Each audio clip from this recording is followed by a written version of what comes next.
آج کے اس وضاحتی جائزے میں آپ کا استقبال ہے، جہاں ہم جنگ احد کا ایک گہرا اور خالصتاً اسٹریٹجک تجزیہ کرنے والے ہیں۔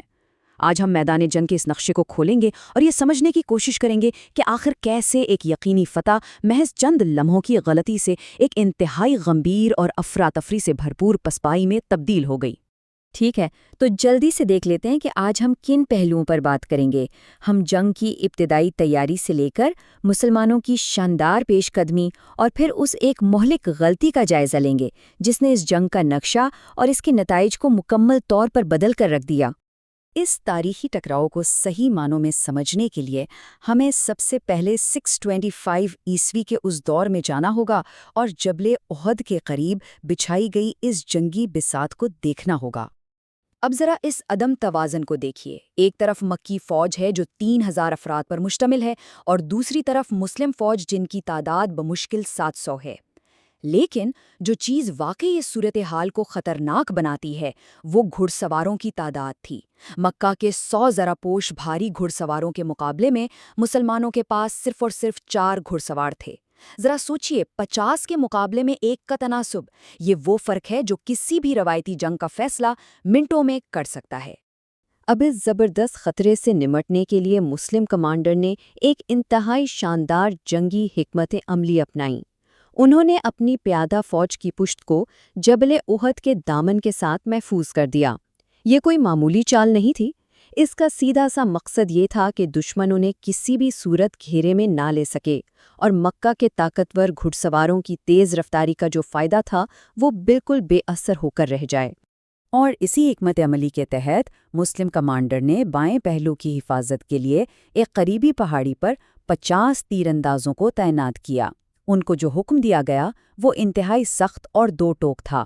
انہیں صاف الفاظ میں کہا گیا کہ اگر تم دیکھو کہ ہم غالب آ گئے ہیں اور مال غنیمت اکٹھا کر رہے ہیں تب بھی اپنی جگہ مت چھوڑنا، اور اگر تم دیکھو کہ ہم شکست کھا رہے ہیں اور پرندے ہمارا گوشت نوچ رہے ہیں تب بھی ہماری مدد کو نہ آنا۔ اسٹریٹجک لحاظ سے یہ کمانڈ کی وہ لکیر تھی جس پر پوری جنگ کی بقا کا دارومدار تھا۔ بساط بچ چکی تھی، اب دونوں افواج کا ٹکراؤ ہوتا ہے اور ہم دیکھتے ہیں کہ مسلم فوج انتہائی منظم اور مؤثر انداز میں آگے بڑھتی ہے۔ اس ابتدائی پیش قدمی میں مسلمانوں کا عسکری نظم و ضبط واقعی لاجواب تھا۔ مکی فوج نے جیسے ہی ابتدائی حملہ کیا، پتھر بازوں نے اسے بڑی مہارت سے ناکام بنا دیا۔ اس کے بعد تن بے دو لڑائیوں یعنی مبارزت کا مرحلہ آیا، جہاں حضرت حمزہ اور حضرت علی جیسے نامور سورماؤں نے دشمن کے علمبرداروں کو فیصلہ کن شکست دی، اور پھر مسلم پیادہ فوج ایک طوفان کی طرح مکی صفوں کو چیرتی چلی گئی۔ دوسری طرف پہاڑی پر جمے ہوئے تیر اندازوں نے مکی گھڑ سواروں کے ہر جوابی حملے کو پسپا کر دیا۔ اس وقت اگر کوئی بھی میدان کو دیکھتا تو اسے لگتا کہ فتح بالکل یقینی ہو چکی ہے۔ لیکن بالکل اسی مقام پر کہانی ایک انتہائی اچانک اور خطرناک موڑ لیتی ہے۔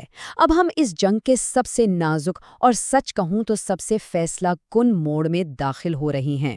میدان جنگ کی اس زبردست پسپائی کا تجزیہ کرنے والے کسی بھی تاریخی مبصر کے ذہن میں یہ بنیادی سوال ضرور ابھرتا ہے کہ جب ایک فوج کا نظم و ضبط اچانک ٹوٹتا ہے تو اس کے نتائج کتنے بھیانک ہو سکتے ہیں۔ اور یہاں تلخ حقیقت یہ سامنے آتی ہے کہ انسانی نفسیات اور مال غنیمت کی کشش عسکری نظم و ضبط پر حاوی ہو گئی۔ مکی فوج کو پیچھے ہٹتے دیکھ کر پہاڑی پر موجود تیر اندازوں کی اکثریت نے اپنے کمانڈر کے براہ راست اور واضح احکامات کی خلاف ورزی کر دی۔ وہ یہ سمجھے کہ جنگ تو اب ہم جیت چکے ہیں، اور بس اسی دنیاوی مال کو جمع کرنے کے لیے انہوں نے اپنی وہ انتہائی اہم اسٹریٹجک پوزیشن چھوڑ دی جس کی وجہ سے مسلم فوج کا بایاں پہلو پوری طرح مکمل طور پر غیر محفوظ ہو گیا۔ اب ذرا اس ٹائم لائن پر غور کریں۔ یہ دیکھ کر حیرت ہوتی ہے کہ تاریخ کیسے محض چند منٹوں میں پلٹتی ہے۔ پہلے منٹ میں مکی پیادہ فوج پسپائی اختیار کرتی ہے۔ 15ویں منٹ تک مسلمان تیرانداز مال غنیمت کے لیے وہ پہاڑی چھوڑ دیتے ہیں۔ 20ویں منٹ پر مکی گھڑ سوار دستے کے کمانڈر خالد بن ولید کی تیز نظریں اس کھلے اور غیر محفوظ پہلو کو بھانپ لیتی ہیں، اور پھر 25ویں منٹ تک مسلم فوج کی پشت پر ایک تباہ کن جوابی حملہ شروع ہو چکا ہوتا ہے۔ تیر اندازوں کی اس ایک مہلک غلطی نے مکہ کی فوج کو ایک ایسا زبردست اور غیر متوقع موقع فراہم کر دیا جس نے جنگ کا پاسا ہی پلٹ دیا۔ تاریخ بتاتی ہے کہ خالد بن ولید نے اس شاندار لیکن مولک فوجی چال کو 3 مراحل میں انجام دیا۔ پہلا قدم، ان کے گھڑ سواروں نے پہاڑی پر موجود ان چند باقی ماندہ تیر اندازوں کو تیزی سے کچل ڈالا جو اپنی جگہ پر ڈٹے تھے۔ دوسرا قدم، انہوں نے انتہائی پھرتی سے مسلم فوج کی اس کھلی ہوئی پشت کا مکمل گھیراؤ کر لیا۔ اور پھر تیسرا قدم، سامنے اور پیچھے سے ہونے والے اس اچانک اور پرتشدد محاصرے نے مسلم صفوں کو مکمل طور پر بکھیر کر رکھ دیا۔ اسٹریٹجک لحاظ سے وہاں ایک زبردست افراتفری پھیل گئی۔ اس گھیراؤ کے بعد جو دست بدست لڑائی شروع ہوئی وہ انتہائی خوفناک تھی۔ اس افراتفری میں مسلمانوں کو بہت بھاری قیمت چکانی پڑی۔ ایک اچانک نیزے کے حملے میں حضرت حمزہ بن عبد المطلب شہید ہو گئے، لیکن اس سے بھی بڑا اور افسوسناک سانحہ یہ ہوا کہ پتھراؤ سے مسلم کمانڈر یعنی پیغمبر اسلام خود زخمی ہو گئے اور میدان میں ان کی شہادت کی افواہ آگ کی طرح پھیل گئی۔ ذرا اس زبردست نفسیاتی اور عسکری دباؤ کا تصور کریں۔ اسی دباؤ کے تحت باقی ماندہ مسلم افواج کو مجبوراً پہاڑ کی بلندیوں کی طرف ایک انتہائی افراتفری اور خوف کے عالم میں پیچھے ہٹنا پڑا۔ جنگ کے اس شور اور ہنگامے کے بعد اب وقت ہے کہ ہم اس تاریخی الٹ پھیر کے سنگین نتائج اور اس کی بھاری قیمت کا ایک موضوعی جائزہ لیں۔ جانی نقصان کی یہ اعداد و شمار اس اسٹریٹجک غلطی کی سنگین حقیقت کو بالکل واضح کر دیتے ہیں۔ ایک طرف مکہ کی فوج ہے جس کے 22 سے 35 افراد مارے گئے اور وہ مکہ واپس لوٹ گئے، جبکہ دوسری طرف اس کے مقابلے میں مسلم فوج کے 62 سے 75 جانثار شہید ہوئے اور انہیں پہاڑ پر پسپائی اختیار کرنی پڑی۔ عسکری نقطہ نظر سے دیکھیں تو یہ ایک انتہائی غیر متناسب اور بھاری جانی نقصان تھا۔ اگر ہم اس پورے واقعے کو ایک عسکری اور تاریخی زاویے سے دیکھیں تو مکہ والوں نے فتح کا دعویٰ کر کے غزوہ بدر کا بدلہ تو لے لیا، لیکن وہ مسلم فوج کو مکمل طور پر تباہ کرنے کے اپنے حتمی ہدف میں بالکل ناکام رہے۔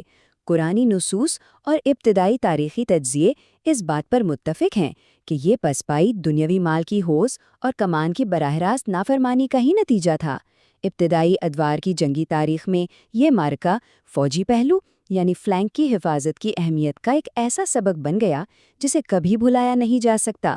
اور ہاں، اسی میدان سے خالد بن ولید ایک غیر معمولی اور ابھرتے ہوئے عسکری حکمت عملی ساز کے طور پر تاریخ کے صفحات میں ہمیشہ کے لیے درج ہو گئے۔ تو اس تاریخی تجزیے کے اختتام پر میں آپ کو ایک انتہائی فکر انگیز سوال کے ساتھ چھوڑے جا رہا ہوں۔ کیا ایک تباہ کن عسکری غلطی کے بعد محض بچ جانا ایک اسٹریٹجک فتح کہلاتی ہے، یا یہ صرف ایک مؤخر کی گئی یعنی ڈیلے کی گئی شکست ہے؟ یہ جنگ ہمیں ہمیشہ یاد دلاتی رہے گی کہ تاریخ میں فتوحات محض تلواروں کی کاٹ یا تعداد سے نہیں، بلکہ نظم و ضبط اور کمانڈ کی غیر متزلزل پاسداری سے جیتی اور ہاری جاتی ہیں۔